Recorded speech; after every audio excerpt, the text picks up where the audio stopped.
let's go pick some weeds for the rabbits.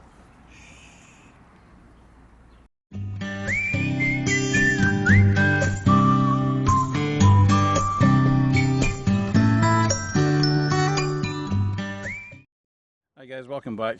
Sorry for the bit of the intrigue. I was having a bit of fun.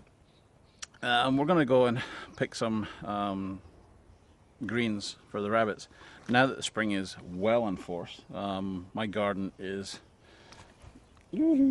covered in dandelions and long grass and all that kind of stuff, which is awesome because that way I can cut down my feed bills. All I need is something to grab it in, a bucket. This is just a laundry bin, got a dollar store, $3 dollar store. Something to pick them in, put them in. But the cutting tools, this is what I'm going to start off with. You can obviously just use garden scissors, use your hands. One thing you shouldn't do, which I'll show you in a moment, is just pull, just pull the weed out.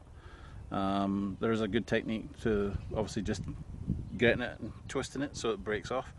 That way the grass will come up or the dandelion will come back and you've got food all year round. My favorite tool, I'll get back to my favorite tool. Also you get these as well. These are a bit sort of on the rusty side now. They're flat scissors for gardening, so you get them so that they cut horizontally rather than the normal scissors, and then you have to turn them. But these are garden shears. That's what their job is. So they're really good piece of tool. My wife prefers these. Each to their own, but it's not my tool. Obviously, you can use a knife, small machete. I mean, a very small machete. It's only a little one. This is a shred. This is like a $20 knife. So you can use this, which is a great tool for cutting the grass and weeds for your garden. And I'll show you how to use this. But my favorite tool of all is the garden sickle. And I got this from a antique shop. It's really old. It's a bit loose side because there's actually 2 holes for this one. Somebody put on a different handle, so this should actually have 2 pins in there. That's why that wobbles. I don't care. You don't use these like a scythe. A scythe is a big tool, cutting lots of grass. Don't use that like this. You're going to end up taking your leg off, your foot off, because you've got to get really low to the ground, really close and personal. So don't do that. So I'll get back to you in 2 seconds and I'll show you how to use this. Alright guys, let me sort of crouch down into the weeds. Obviously, as I said, knife, sickle, shears. And it's pretty obvious what you're going to do with these. You're just going to put that in and then cut. Pair of scissors, basically. Neighbors are out.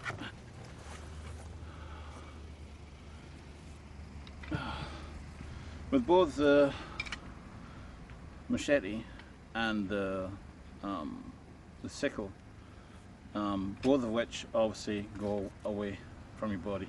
You never ever pull towards yourself. You're gonna end up, catching your shin or your foot or something like that. Always take control. Obviously,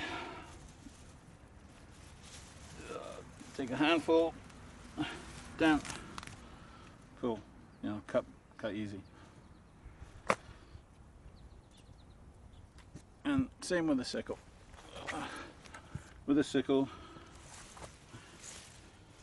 you can get a nice big bunch, and you put the sickle underneath, away from you, and pull.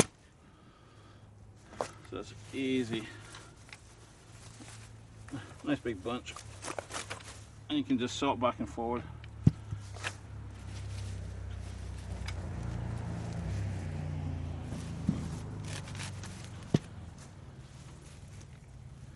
And it doesn't take long, especially when if you leave your part of your garden, with it just pull.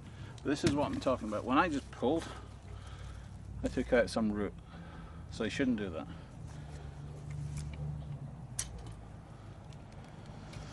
So when you get into the grass or whatever, if you're gonna do that, twist, typical grass. But dandelion, you just grab the dandelion and twist it. You're gonna twist it and not pull off the root. So the root will stay there and you'll be able to go through that. But let me go around and I'll show you what is in the garden that you can feed to the rabbits. Okay, back in a second. So in my garden I've got several types of grasses that are growing. I tend to, in the areas that I want the grass to grow, this is actually in the backyard, which I actually put down a lot of mulch, but the really heavy duty weeds like goldenrod and dandelion have come back straight through the mulch. But I'm not worried about that, it's something to feed the rabbits. So, but last year before I decided to mulch this down, I actually went out to the different fields and stuff around here in the fall, and I actually stripped all the seeds off the top of them, ripped them, put them in a bag, came back and then sowed them threw them into the yard. So I actually started to sow a good quality high long grass. So that's one of them. Okay, so this next one is this one here. It's small at the moment, but it's really good for you to learn all the young plants, because everything that's generally in books are all matured. They've got the flowers out, know the young ones. This is kind of the goldenrod, but at the moment, because it is a bit of a woody stem, but at the moment it's green and succulent. Rabbits love that. Okay, this isn't an idiot's guide, but obviously, as I've just said before, dandelion, rabbits go crazy for it, because it's the bitters that's in the leaves, extremely good for their livers and ours, so that's why you should eat your bitters. But dandelion, great for the liver. Alright, just beside my potato sack on my rack, this is dock. I think it's a yellow dock or curly dock, one of the two. I don't care whether it's a yellow or curly, I'm going to feed it to my rabbit. So that's dock. Great set of greens. And that's what we used to use in Scotland. If you get stung by stinging nettles, rub that on top, takes the sting away. So that's a Scottish menu, Scottish treatment for stinging nettles. So you got a good one there. Okay, so this one is mallow. You can tell it with the club leaf. And if I actually just tip it up slightly, little purple flower. This is actually one of the plants that if you get marshmallow, this will actually thicken. If you've got smoothies and stuff and you want to thicken your smoothie, zap this into your smoothie and it'll thicken it up for you. Okay, and the last one for now. I've got a lot more in here, but these are the very, very common ones that's in every single person's garden, and I'm putting money on it, it's in yours. So if you let these guys grow out, you might have a couple of neighbours that are kind of pissy about you, but it doesn't matter, you're not going to keep them there for long, because these guys grow really fast. So this is garlic mustard. My rabbits, not a huge fan of it if you give them it all on their own, because it is quite a strong plant. But if you give a little bit into it because obviously you don't grab one plant to give to your rabbits. It's like you're having a salad. Grab lots of different little plants, mix them all up, and then give them a salad of that. That's the best way of working it. Okay? Thanks for joining me on just a little bit of a tour around the weeds in the yard to feed your rabbits. Get into the habit of doing that. Know it. Find a different area. That if you don't have your grass or weeds or whatever in your yard, which most people do, actually start growing them. Go around like I did last year. Start picking out seeds of thick leaf grass or tall grass you know, something that's going to grow tall and thick and lush. Get those seeds put into your lawn in a separate area, even if you know, sort of put a small border around it. It's a case of, this is my rabbit garden. Get a rabbit garden started. It's going to save you so much money, and if you're able to find a plot of land that you can talk to the owner, a field or the edges of a field or something like that, go and talk to the owner. Ask him if you can, you know, take a sickle to it every day, pop along, get a basket. You're going to feed your rabbits.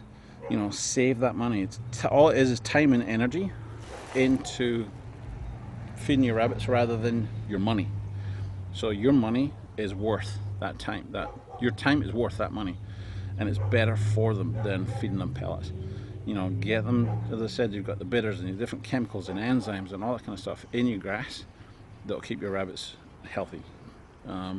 So thanks for joining me. I've got a ton more videos to do. I haven't had time. My apologies for not getting these out. I got a ton. I've got a list of about 12 or 15 videos. So they are coming, they are planned, and they're coming soon. So take care.